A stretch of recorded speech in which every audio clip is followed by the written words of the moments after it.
What is going on, you guys? Alex Chasen back here with a brand new video, and it is June, which means it's NBA Finals time. The Boston Celtics versus the Dallas Mavericks. What a fantastic finals with so many great storylines. So in today's video, I am going to be giving my opinion on who is going to be winning this year's NBA Finals. Let's just start things off by talking about some of the biggest storylines in this series. It's hard to think of the biggest one because I'm kidding. No, it's Kyrie Irving back in Boston. The script writers did a fantastic job this season to line it up to make it Boston versus Dallas, and Dallas having Kyrie Irving. This is awesome. This is awesome. I couldn't ask for a better scenario for the Boston Celtics to try to win a championship, and I couldn't ask for a better scenario for Kyrie Irving, the evil arch nemesis of the Boston Celtics, to try to win a championship versus his old team. This is awesome. Now, if you don't know, I am a Boston Celtics fan, but I try to stay unbiased as possible. As you can see, I love the NBA. I got an array of different NBA jerseys. I'm even wearing LA Dodgers stuff today because I'm just trying not to look biased. I'm doing everything I can today not to be biased. I'm wearing Dodgers stuff, and I'm a Red Sox fan. Anyways, let's talk about basketball. Y'all don't care about baseball. Who is winning this series? That's what we want to talk about. So the storyline, obviously, the biggest one is Kyrie Irving back in Boston. And I'm just going to give my 2 cents on it by saying, obviously, it's a major storyline, but I do not even hate this man anymore. It has been 6 years since Kyrie Irving was a Boston Celtic. I heard it on Sports Talk Radio this morning on my way to the gym. The same age Jason Tatum is right now, 26, that is the same age Kyrie Irving left Boston at. Think about that. Kyrie Irving was 26 when he left Boston. That's the same age JT is right now. It has been so long since he was a Boston Celtic. I made videos on this same channel when I was younger. If you want to find them, go ahead. They're a little deep, but they're funny ones because I was pissed. We all were pissed here in Boston about Kyrie Irving leaving Boston. But at the end of the day, it has been 6 years. He seems like a changed man. We'll see what happens when the finals actually come and see how that all that transpires in the big moments. But he seems like a changed man, and he's so damn good. Does he say outlandish stuff? Yes. Does he say some weird and disgusting things about different religions? Yes. But pure basketball, there is not many guys better in this league, and he's definitely a top 75 player of all time. And he definitely has the best handle package in NBA history. I love Allen Iverson. But Kyrie Irving is something special on the offensive end, and it's something that must be appreciated, and I do. So, Kyrie Irving, I don't hate him anymore. I'll be at game 1, so if there's a lot of booing, will I jump in there? Yeah, I'll jump in that damn booing, and I'll start booing Kyrie Irving. But I don't hate him because he's so damn good at what he does, and he seems like he's grown up a bit. We'll see what happens in the actual big game. But let's move on. I just wanted to get the Kyrie Irving stuff out of the way to start off this video. Let's move on to the next storyline here. Kristaps Porzingis versus the Dallas Mavericks. His time in Dallas was anything but nice. Didn't play a lot, on and off with injuries. Didn't seem like his relationship with the team was going well. Obviously gets shipped off. Pretty much end of story. His time in Dallas never really started. It basically just ended by the time he got there, and then he was shipped off to Washington, blah, blah, blah, blah. Now he's in Boston. But there is some concern directly right now with Kristaps Porzingis. He was cleared. He is officially all ready for game 1. Shams Charania posted that today. I mean, it won't be official until the start time of the game because he's still a GTD, game time decision. But as of right now, it looks like he'll be ready to play for game 1. That's awesome. But for a man who has a long lineage of injuries, it is definitely a concern coming into this series. Can he stay healthy? Because after game 1, is he going to get hurt again? Will it get aggravated for his first big NBA minutes, and these big NBA minutes are in the NBA Finals? This man has not touched an NBA live game since April 29th.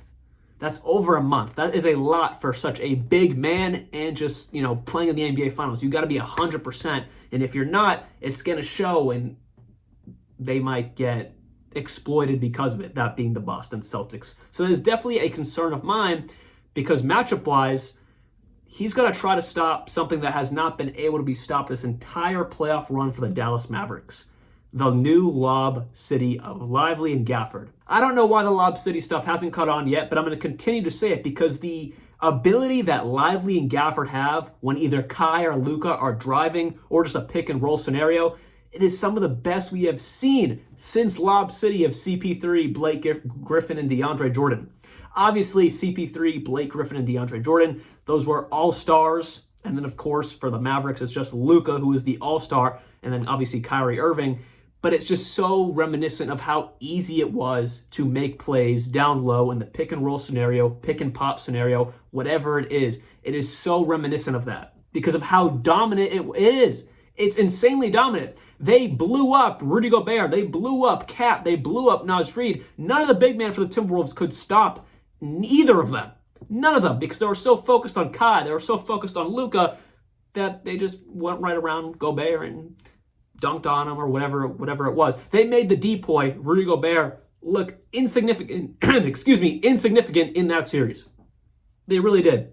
Going to the series prior, Chet Holmgren, he had no chance. Series prior, Ivica Zubac, did not really have a chance either. This entire playoff run, obviously they did it in the regular season, but what matters is this playoff run. They have dominated the pick and roll. They have dominated the paint.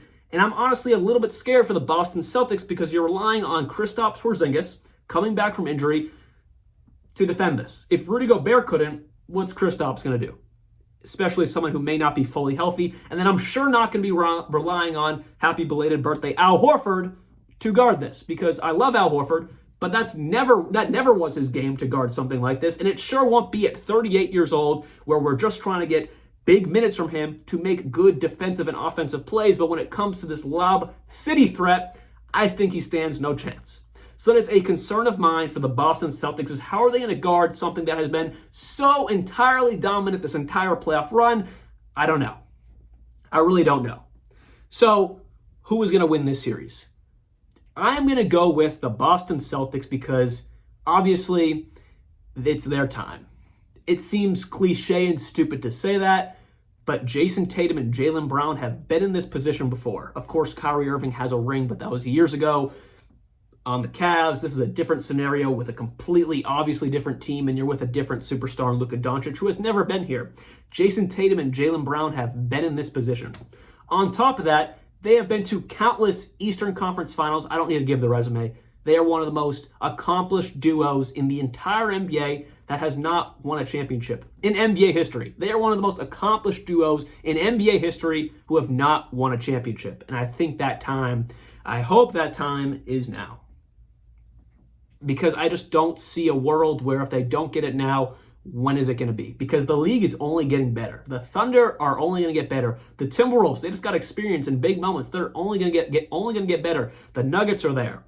This league is only going to get harder. You think Luka is going to make it any easier once he gets this championship experience? You think he's just going to crawl in a hole and die? No, this team is only going to get better. There is no better opportunity for the Boston Celtics to win a championship than right now. Because the league is only getting stronger, especially that Western Conference, and that's who they ultimately have to be. So I have to go with the Boston Celtics winning this series in 6 games. If it goes to a Game 7, that's where I think the Dallas Mavericks can win this series. Because if it's going to a Game 7, subconsciously, I think Jason Tatum and Jaylen Brown might get in both of their heads. Because I'm still not a full believer until it happens that Kyrie Irving does not affect them mentally. Because obviously everything that happened in Boston, they're somewhat friends. And I just think the overall energy there might affect them in their heads, whether they know it or not. So if it goes to a Game 7, back in Boston, and just the pressure of the fans and the entire NBA universe knowing if you lose this series, you lost to Kyrie Irving, that's a lot of weight on your shoulders. And if it goes to a Game 7, that's where I think the Mavericks can and probably will win this series because the amount of pressure that Jason Tatum and Jaylen Brown just haven't proven. That's the only area of their legacy in this league so far is they haven't proven to win the championship. They just haven't. So obviously I'm saying they can win it in 6, but if it goes to a Game 7, the pressure might be so high to beat Kyrie Irving and all the other narratives out there about them not winning that I don't know. And then on top of that, you're playing 2 of the clutchest players ever, that being Kyrie and Luka. So that would be a very interesting scenario if it ultimately does go to a Game 7. But give me the Boston Celtics in 6 because I have not really dove into them as a team because I've been talking about all these crazy storylines. But just listen to this. Jason Tatum, Jaylen Brown, Derek White, Drew Holiday, Kristaps Porzingis, Al Horford. Those are their top 6 guys. Peyton Pritchard, top 7. Sam Hauser, Sammy Buckets, top 8. This team is extremely deep, but particularly their top 6 guys can match up and beat, obviously, any team in the entire association. I'm expecting fantastic matchups of Jaylen Brown, Derek White, and Drew Holiday on both Kyrie and or Luka. I don't see Jason Tatum guarding Luka. I think, and I'm pretty positive that's going to be one of JB, White, and Holiday. Some of the best defenders in this game, that being obviously, of course, top dogs in White and Holiday, and then, of course, Jaylen Brown is up there as well. These matchups are going to be awesome. And then what? What's PJ Washington or Derek Jones Jr. going to do against Jason Tatum? Let's be real. Nothing. Jason Tatum's going to feast on that. So again, if it does go to a Game 7, I would have more confidence in the Mavericks, but just matchup-wise, besides the Lob City threats, the Celtics are the much better team. They have a way deeper team, a much more proven deep team, I should say, as well, because, of course, the Mavericks, their depth has been tested, and it's been proven to be solid in this playoff run, but it's not as battle-tested or proven like the Boston Celtics depth. So this finals is going to be awesome. I think it's going to be nothing short of amazing, one of the best finals we've seen in the last 10 years. I think that's what it's going to transpire to be. But there's a lot of storylines and a lot to follow, and we're going to keep talking about it until someone wins this damn thing. Hopefully the Boston Celtics. I couldn't touch on everything because there was so many different dang topics in this finals to talk about. We'll talk about them more as games go on and as more storylines become to fruition and become true. We'll talk about them as time goes on. But I wanted to hop on here and just give my early prediction of the Boston Celtics winning the finals in 6. Man, I hope they win this. I hope. Because that'd be really bad if they didn't. I'm tired of hearing the narrative of Jason Tatum and Jaylen Brown cannot win. And on top of that, if they don't win, Brad Stevens is going to blow this thing up. I think. We'll see. But anyways, I don't want to talk negative. I think the Celtics are going to win in 6. Hopefully you guys did enjoy this video. I'll be back very soon. And like always, peace out.